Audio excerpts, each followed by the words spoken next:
Hey Truth Seekers, welcome back. Zach here. Today is December 2nd, 2015. One of the major news stories today is that Britain's government voted to bomb Syria, an act of war, and another step in the direction of world war, which many nations are taking a step in. What I want to reveal in this post is what I have been exposing for 2 years on my written blog and this video channel, and that is the Freemason ownership over much of this world. The Freemasons are an order that believes in conquering by dividing and ruling through secrecy. They are very much into esoteric practices such as numerology. And what I want to show in this video is the Masonic fingerprints that are definitely coded into the vote today to bomb Syria, and how these numbers have been important throughout history, including Operation Shock and Awe by the United States, the beginning of the Iraq War, the establishment of the Arab League, which is essentially the United Nations of the Middle East, and again, how it all comes back to the Freemasons. So let's begin by looking at how many yes and no votes there were to bomb Syria today. There were 397 yes votes, and there were 223 no votes. Freemasons, the plural, in Jewish gematria sums to 397. Masonic in Jewish gematria sums to 223. And these numbers have much more significance than that. If you're new to my work, I also show how the news headlines are actively coding numbers that are relevant to stories. Today, for hours, CNN kept 32 minutes on their ticker for British lawmakers vote to bomb ISIS. And the reason why is because this is an important number to the Freemasons, as well as the UK and America. UK in Simple English Gematria, the 21st letter, the 11th, 32. America in Pythagorean Gematria, 32. The date of the nation's independence, the United States from the UK, a date with 32 numerology. For 2 years, I have called this the UK America number. They get coded very often. America, the big way, sums to 50, like the number of states in the United States. So let's go through this, Truth Seeker. We're going to talk about a lot of things. I guarantee you will have a lot of important knowledge besides just the numerology and gematria, but by the time we're done. Masonic, though, in Jewish gematria, 223, like the no votes. The Synagogue of Satan, which is a name that comes from Revelation of the Bible. And I don't talk about Revelation because I'm a Christian. I talk about it because I've been researching what's going on in this world for more than 15 years, and I have seen that the Bible is very much used as a playbook. Think about how in 2013 there was the bombing of Damascus with supposedly chemical weapons that got a national outcry led by the United States, President Obama and John Kerry, who began beating the war drum for Syria. That happened late 2013 in Damascus, which is a sign of the end times from the book of Revelation. In Revelation, the synagogue of Satan are named as the false Jews who will rule in the end times. In this world, you could very much say that is the Zionist Jews, who control media, who control movie studios, record companies, control governments, have their own state now in the Middle East. That is the Israel, the Zionist state, the synagogue of Satan. Israel's Mossad, which is the equivalent of the United States CIA, was called ISIS for many years. ISIS, which is now the terrorist boogeyman that is being promoted through all of these stories, which is the reason Britain is bombing Syria now. The news headlines are that they are already bombing Syria just hours after making the vote. Giddy to go to war. Eisenhower, former president of the United States, gave the speech and coined the term military-industrial complex. He said if the people didn't speak out and stop this military-industrial complex, it would grow to be a nightmare that no one could fathom. Fast forward to today, 50 years later, and we are constantly being scared by our own government with false terrorist threats that possibly even pays for mercenaries to create terror so that they can then police it, spending our tax dollars on bombing and killing needlessly. It's a sick machine because it creates money, it creates wealth, and it maintains power and control. This number 322, these numbers 223, they remind of the date March 22nd, which can be written 3/22 or 22/3, depending on where you are in the world. On March 22nd, 2003, that's a typo, it should say 2003, the United States bombed Baghdad in Operation Shock and Awe with their Air Force. George W. Bush was the president at the time, who was a former member of Skull and Bones. Skull and Bones is the Masonic order at Yale that goes by the number 322. The Bush dynasty, all of their family members have been in Skull and Bones, and they're also from New Haven, Connecticut, where Yale is. Very much connected to their family. On March 22nd, when George W. Bush was the president, Baghdad was bombed. Look at this all about Skull and Bones, the Masonic Order, and George W. Bush, former member. Bonesmen are what the alumni are called of Skull and Bones, which has gematria of 33 with the S exception 42, like the word Freemason. George W. Bush graduated from Skull and Bones in 68, 33 years before 2001 when he became president.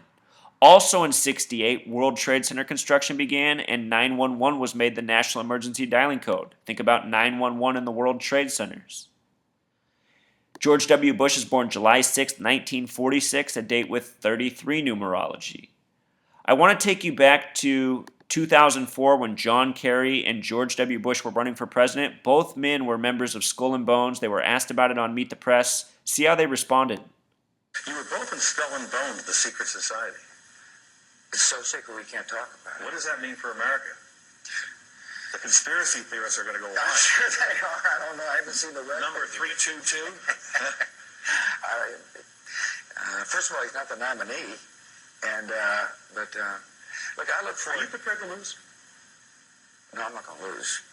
You both were members of Skull and Bones, a secret society at Yale. What does that tell us? Not much, because it's a secret. Is there a secret handshake? Is there a secret code? I wish there were something secret I could manifest. 322, secret number? There are all kinds of secrets, Tim, but one thing is not a secret. I disagree with this president's direction that he's taking the country. We can do a better job, and I intend to do it. And we'll be watching. Be safe on the campaign trail. John Kerry, thanks for joining us. And we'll be right back.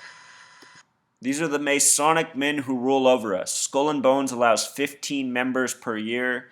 Think about two men being the top candidates for President of the United States being from a secret society that allows 15 members per year.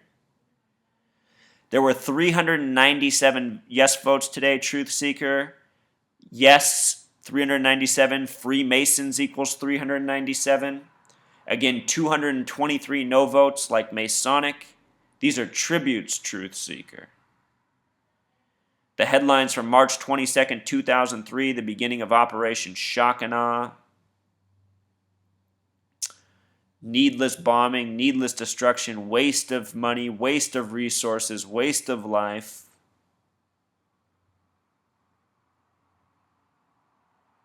All news networks reporting the same numbers today. It's no misprint. They're referencing the November 13 terror attacks in Paris as justification. Remember, these were another hoax by the numbers with these same numbers coded in. In a moment, we're going to watch Wesley Clark, what he said today, and then I want to take you back in history to what he said about Syria in the days after September 11th. Before we watch the video, though, with Wesley Clark, check this out, Truth Seeker. He's the former leader of NATO, a former four-star general in the military. Notice that the Pythagorean gematria of military is 44. 44 is the kill number. Wesley Clark in gematria equals 44. Remember his purple tie, too, Truth Seeker. NATO in history, this international military force, was established on April 4th. 4-4, like military, like Wesley Clark. Also, 4 plus 4 plus 49, a numerology for the date, sums to 57, just like the word army. This stuff is no coincidence, Truth Seeker. These are how the Freemasons have built this world around us, the names we're used to hearing, all part of a code. Let's watch Wesley Clark today on the news, what he says, and then I'm going to take you back in time to years ago so you can compare what he once said. Here we go. Started by asking if Britain's contribution, assuming it's approved by Parliament, would really make a difference. This is what he had to say. I think it would make a difference. It's not only the weight of the aircraft, but it's the moral contribution. It's knowing that the UK is in there, and once the UK gets involved and the aircraft come in, we'll expect to get a lot of political leadership and help from the UK in that way too. Many critics of this campaign say bombing an air war is just not enough and that more is needed. Well, of course it isn't enough, but it may help to keep ISIS off balance. It certainly can act to put more pressure on ISIS and distract it from other activities. But we've been looking at this through the wrong end of the telescope. And what we have to really do is think about this as a struggle for the future shape of the Middle East. And it's about Syria. Will Syria be a state that is aligned with Iran? If so, then Turkey and Saudi Arabia object. Will it be a state that's purely Sunni? Then the Alawites and Christians have to leave. So how will we manage Syria? That's what this fight is really about. And the strategy for the West has to be to align all of the non-ISIS elements together and then close out ISIS. And this presumably is what we're doing in Vienna, although we're not hearing that much about it internationally. The diplomacy is really the leading edge of this, because if we can find the compromise between Iran's positions, Turkey's positions, Saudi Arabia's positions, so that all of the non-ISIS participants can line up on the same side, then ISIS is easily dealt with.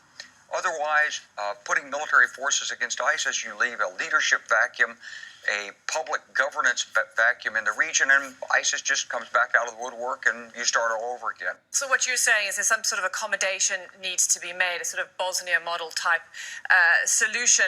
In terms of the filler you're speaking about, the US has just announced that they're going to be sending in specialized expeditionary targeting force. I mean, that's just a euphemism for combat troops, isn't it? Well, sure, they're going to be able to fight, but they're not combat troops in the sense of being able to hold terrain. So they're not going to replace the Iraqi troops that are on the ground. But this is another measure. It can help. It can keep ISIS off balance. It can prevent further consolidation of ISIS gains, let's say, in some towns in Iraq. It might be able to intervene and stop some horrific projected execution process that ISIS has set up. But it's not going to fundamentally alter the calculus on the ground, and it's not going to eliminate ISIS. To do that, we have to work the politics. As you say, it's like Bosnia. It's much more complicated. It's much more difficult than Bosnia was. But like Bosnia, it has to be solved first by getting a consensus from the outside powers on the future shape of Syria. So it sounds like Wesley Clark is on board with the mainstream message these days. That's disappointing because this is what he said. He revealed some information to the public years ago. Check this out, Truth Seek.